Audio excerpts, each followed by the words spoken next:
Assalamualaikum warahmatullahi wabarakatuh. 2024 kalau Bapak salah pilih, begini nih, disuruh ngurus hutan malah menghabisi hutan, disuruh ngurus laut malah jadi bajak laut.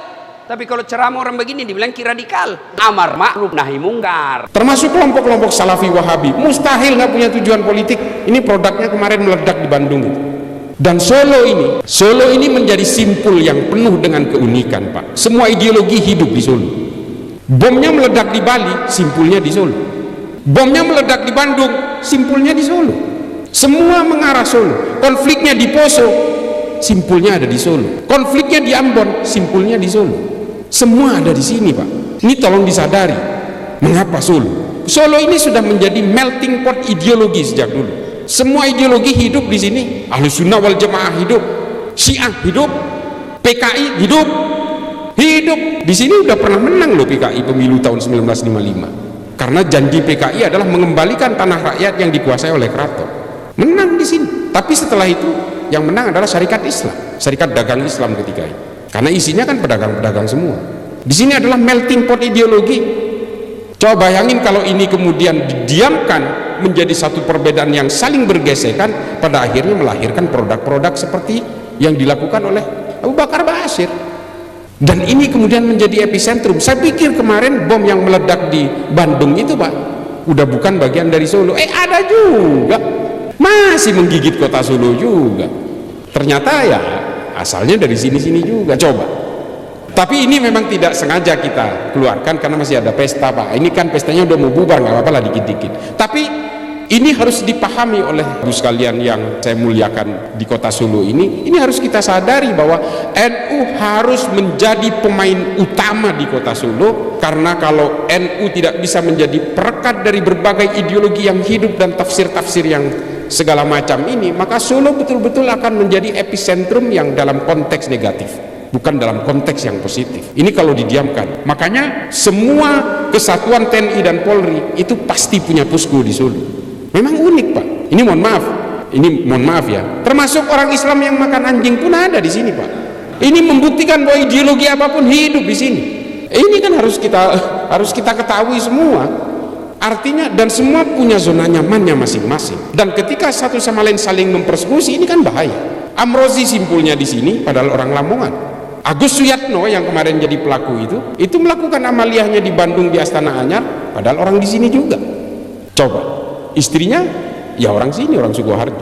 Bicara al-mukmin ya Serjo lagi, Solo Raya. Ya seperti yang kata tadi Pak Masuri bilang, ini panggungnya ya di Solo dan dilalahnya ya presidennya dari Solo lagi. Udahlah, ini tempat carmuk, ini cari muka di sini. Ada yang orang ingin naik jabatan ya cari mukanya di sini, ada yang ingin meruntuhkan negara ini cari mukanya juga di sini, macam-macam. Karena memang ini titik simpulnya, Pak. Dari semua gerakan usroh pada zaman Soeharto, pada zaman Soekarno, sampai kemudian gerakan-gerakan Salafi Wahabi, itu semua epicentrumnya di sini. Dan mereka cari makannya di sini, jadi tukang parkir lah, laskar ini, laskar itu, dihimpun dalam DSKS. Memang kita nggak tahu apa? Tahu kita. Saya kebetulan tenaga ahli di Mabes Polri, Pak. Kita tahu betul peta di sini sebenarnya. Memang sulit kalau kita tidak punya resistensi secara kolektif, tidak bisa menyelesaikan ini.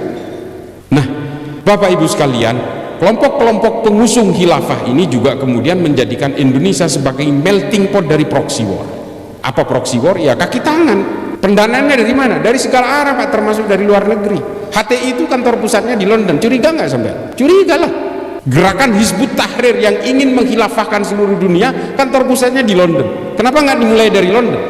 Kok tiba-tiba ngacak-ngacak Indonesia? Terus tiba-tiba ini diakui dari ini buatan Tuhan, ini buatan orang Islam. Bukan. Sistem syuro yang dipakai Khulafaur Rasyidin itu sudah dibikin oleh bangsa Romawi 1400 tahun yang lalu. Namanya Respublika Romana. Ini soal sejarah ini. Terus dikatakan, wah ini orang Islam wajib mendukung khilafah. Ini kan gaya-gayaan aja, ini kayak tukang sulap, Pak. Kita disuruh jangan pergi dari situ karena dia mau jualan obat. Dia terus membuat narasi-narasi supaya orang betah. Nah, ini yang dilakukan kelompok khilafah ini. Bani Umayyah menggunakan sistem al-mamlakah, kerajaan, seperti yang dilakukan Arab Saudi hari ini. Itu kan sistemnya orang Romawi juga, namanya monarki absolutum. Ini saya sering katakan ini di dalam YouTube tentang ini. Pada zaman Bani Abbasiyah, sistem politik yang dipakai adalah ahlul halli wal aqdi. Ini dari Tuhan atau bikinan umat Islam? Bukan, ini bikinan orang Romawi ketika menguasai kekaisaran Bizantium.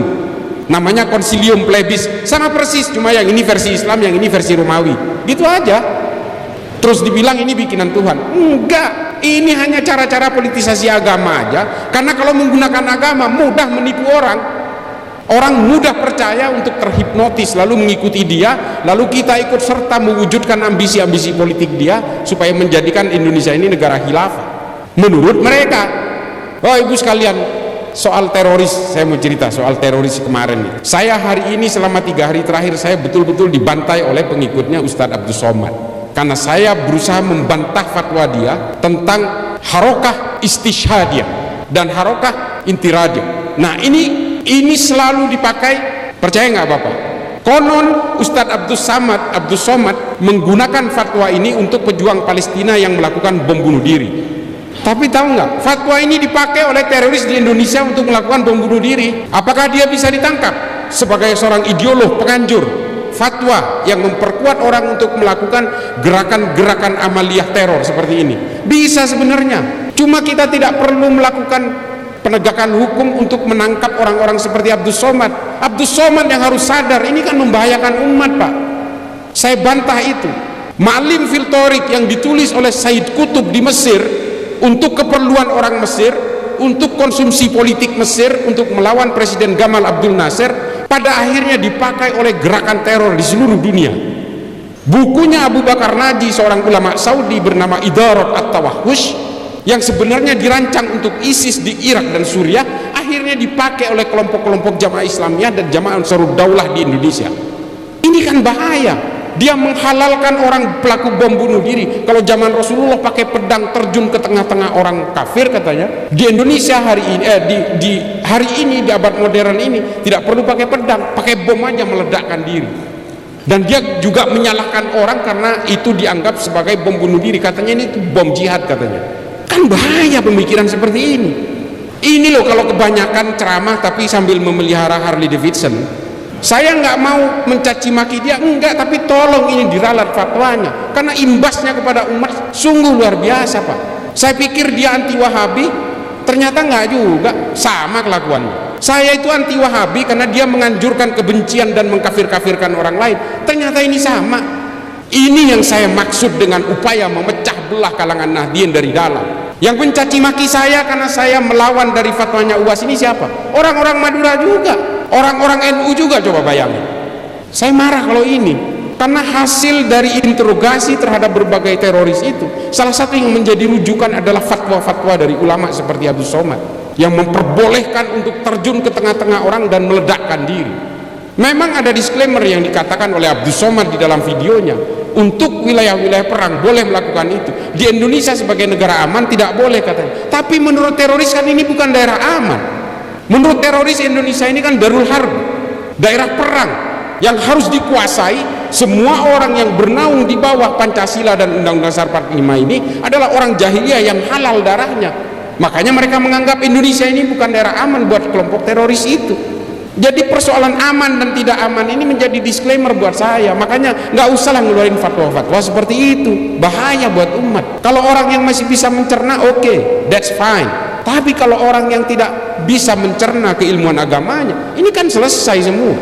Lalu dia mengatakan wajib seluruh umat Islam mendukung khilafah. Yang jadi rujukan adalah Imamul Hakim dalam Al-Mustadrak ala Sahihain. Saya udah baca kitab ini, katanya disohehkan oleh Az-Zahabi. Justru Az-Zahabi yang mengkritik kitab ini karena dianggap Imamul Hakim itu penulis kitab ini dalam keadaan pikun. Ini loh, kita kadang-kadang betul-betul dikelabui oleh narasi-narasi dan dalil-dalil agama karena mereka memanfaatkan ketidaktahuan kita tentang literatur agama. Padahal Islam itu, Pak, Islam itu punya sejarah literatur yang luar biasa sehingga mengilhami keilmuan-keilmuan di Eropa hingga hari ini. Lensa, HP ini yang menciptakan prototipe pemikiran awalnya ini orang Islam, Pak. Nama kitabnya Al-Hayat. Lalu kemudian kitab ini diusung ke Jerman, kemudian disempurnakan. Yang kita tahu hari ini yang menciptakan lensa kamera itu orang Jerman, padahal ini orang Islam. yang membuat ordo dan klasifikasi berbagai tumbuhan dalam ilmu biologi itu orang Islam juga, namanya Abu Bakar Ahmad Ad-Dinawari, nama kitabnya An-Nabat. Akhirnya semua itu diusung ke sana, lalu dibuat teori-teori tentang mikrobakteri dan sebagainya ke Eropa, dan kemudian mengilhami kelahiran-kelahiran ilmu biologi, termasuk juga yang kemudian membuat teori Darwin. Berbagai keilmuan-keilmuan dalam Islam termasuk ilmu musik, Al-Farabi, Al-Kindi, filsafat-filsafat Islam di bawah Imam Ghazali, Ibnu Rushd, Jalaluddin Rumi dalam Fihi Ma Fihi, ini mengilhami berbagai gerakan-gerakan filsafat modern hari ini kepada orang Eropa. Semua bersanad kepada pemikiran orang Islam, Pak. Pemikiran Thomas Aquinas dalam Pemikir Katolik, nama bukunya Summa Theologica, ini diambil dari perdebatan Imam Ghazali dalam Tahafud Al-Falasifah dengan Ibnu Rushd dalam Tahafud At-Tahafud. Indah sekali Islam ketika berkenalan dengan ilmu pengetahuan, indah, Pak. Dan semua mengilhami gerakan kedokteran modern, pemikiran Ibnu Sina tentang bagaimana manusia mencerna makanan lalu keluar menjadi kotoran segala macam. Ini teori-teori Ibnu Sina yang kemudian dipakai ilmu kedokteran modern hari ini. Kita kan nggak pernah melahirkan itu lagi. Karena apa? Karena kita sudah betul-betul tercerai-berai karena persoalan politik. Politik semua yang menjajah kita hari ini, sehingga kita terpecah belah menjadi firqah demi firqah, menjadi sekte demi sekte, Sunni dan Syiah, karena persoalan politik terbelahnya. Lalu mereka membuat fikih-fikih sendiri, memodifikasi Quran-Quran sendiri, dan permusuhannya 1500 tahun tidak selesai. Ahmadiyah juga karena persoalan politik terbentuknya. Berbagai firqah juga terbentuk karena persoalan politik, karena dibuat oleh siapa? Oleh bangsa barat, Pak. Sama, orang Islam menimpa apa juga yang dialami oleh orang Kristen. Orang Kristen terciptanya Katolik dan Protestan juga karena persoalan persoalan politik. Hindu juga perpecahan antara Shiv Sena dengan kelompok Hindutva, Bharatiya Janata garis keras karena persoalan politik. Semua karena persoalan politik. Orang Buddha membentuk kelompok Asin Wiratu, mengusir orang Rohingya dari Myanmar karena persoalan politik. Orang Protestan dari Jerman membuat kegaduhan, huru-hara, melakukan aksi teror lewat Baader-Meinhof karena persoalan politik. Baske di Jerman, white supremacy di Amerika, Ku Klux Klan di Amerika, FARC di Amerika Selatan karena persoalan politik. Semua agama-agama ini dibuat luluh lantak karena persoalan-persoalan politik. Termasuk NU hari ini di Indonesia, karena ini menjadi satu bejana bagi terciptanya berbagai perbedaan, lalu kemudian NU menjadi sasaran tunggal dari berbagai operasi pemecah belahan di negara kita. Saya bantah ini kalau ada yang berusaha membantah saya.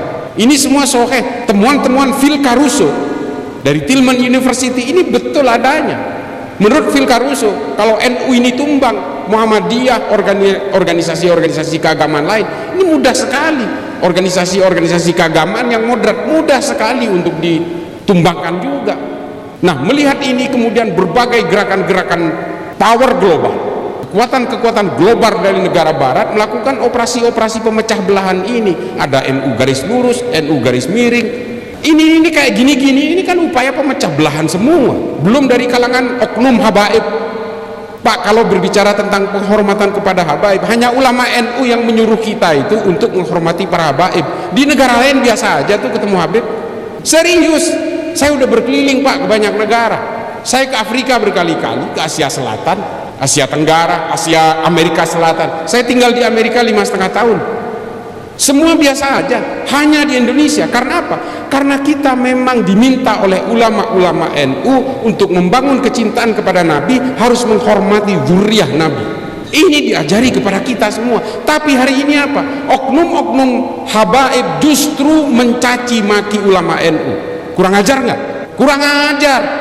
Kita hari ini masih takdim kepada para habaib karena melihat para habaib yang tawaddu, yang masih berbasis tasawuf, Habib Lutfi, Habib Syekh, Habib-habib dari tapal kuda yang betul-betul menginginkan kita supaya kita betul-betul hablum minan nas, hablum minallah, kita betul-betul menjunjung tinggi kemanusiaan, kita betul-betul harus menciptakan kedamaian, rendah hati dan sebagainya, karena kita masih melihat para habaib yang tawaddu itu.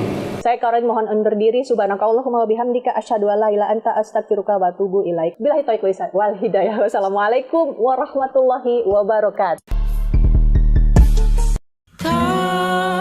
Terima kasih. Terima kasih. Wassalamualaikum warahmatullahi wabarakatuh.